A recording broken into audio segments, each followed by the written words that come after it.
jedno što se tiče ODIHR-ovih preporuka, stigle su mišljenja ODIHR-a za finansiranje političkih aktivnosti. Tu ima dosta tačaka koje oni sugerišu.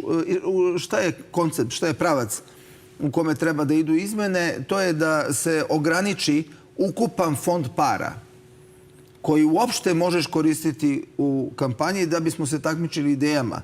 A ne sad ja imam, ne znam, 500.000 evra, a on ima 17 miliona i 500.000 evra i onda preplavi na sve strane. I drugi pravac je da se proba nekako... Ali koji će kriterijum da određuje to koliko će ko dobiti para? Pa ne koliko će dobiti, nego koji ti je limit koliko možeš da koristiš u kampanji. I onda napravi se neki tarifnik. Pa se kaže, sekund na ovoj televiziji reklame košta toliko, zakupljivanje arene, kako god ti kaže. Poklonili mi da budem u areni, ali svejedno, taj minut košta toliko. Billboard tu i tu košta toliko, imaš tarifnik neki.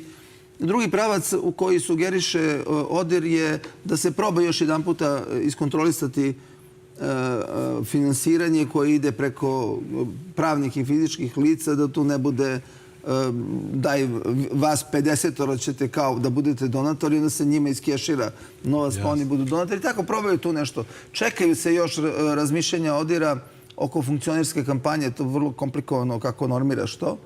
I naravno nemamo REM. Cela ta izborna procedura bez REM-a praktično nije moguće.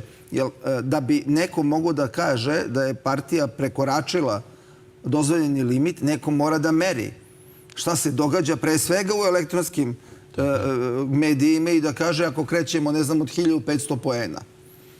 Se šuška nešto po Skupštini oko REM-a? To je prosto tema kao da je zaboravljena.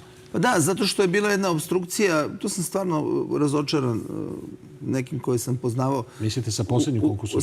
Sa posljednjim konkursom, onda je od 9... Tamo postoji, zbog gledalaca, postoje nekih 9 kategorija društvenih subjekata. I svi daju svoj kandidata, da. Svako daje 2 predloga i od kojih Skupština bira jednog. I tako dobijamo 9 članova. 8 je prošlo i da kažemo po nekoj političkoj proceni 4 bi bili bliži vlasti, a 4 bi bili opozicijani.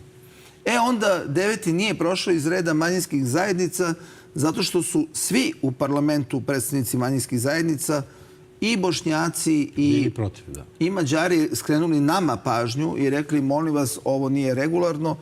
Ispred mene sedi jedan mnogo simpatičan lekar, momak Edin, on je kod Zukorlića i ja ga pitam, Edine, šta je ovo? Kaže, Branko, ne znam. Bio sam tamo i dogovorili smo se. Jedan Bošnjak i jedan Mađar, kandidati. 3 sata posle toga stiže Albanac i Bošnjak. Kako je došlo do toga, ja nemam pojma. Ne mogu da ti objasnim. I onda su ovih 4, da kažem, opozicijni, pozicijama navod, napravili jedan ružan potez i dali ostavke. Povukli se, da. Povukli se. Pa čekajte ljudi, znači vi hoćete samo da, ako možete da vladate, ako ste u grupaciji da ste vi većina, onda vas rad u jednom takoj važnoj instituciji kao što je REM interesuje. Ako ne možete da vladate, ne interesuje vas. Znate šta znači 4 od 9? Pa vi ako imate argumentaciju, pa neka vas jedan puta većina preglasa ili 2 puta. Vi kad s time izađete u javnost 3. put, morate kako da se uvažava argumentacija na koje... Ne interesuje. Uopšte ih ne interesuje. Tako da se tu sad onda zakuvalo onoliko politički koliko ja znam ovo iza kulisa. Ja tu znam iza kulisa. Ovo oko izbora ne znam, oko ovoga držim da znam. Možda ne znam, ali držim da znam. Pritisak je Brisela da mora da se opoziciji prepusti REM. To oni traže. Znači, pritisak je Brisela da, kako god bilo, mora da se omogući opoziciji da ona vlada REM-om. Sad, vladajuća grupacija nema naročitih simpatija prema takvim ambicijama da se neka državna institucija prepušta opoziciji zato što Brisel to traži. I verovatno se tu malo cijela stvar zakočila, a imaju oni jedan štos u Briselu. Kad im dostavite recimo neki predlog zakonski ili nešto, oni kažu jesu vam ove i nevladini i drugi stakeholderi, jesu oni učestvovali u tom. Kažu nisu, mi smo ih zvali, oni neće da učestvuju. Kažu nećemo da razmatramo. Dok ne obezbedite učešće svih bitnih subjekata u tom procesu, mi nećemo da razmatramo. Onda vi dođete i kažete, dobro ljudi, ćete da dođete da razgovaramo, kaže nećemo.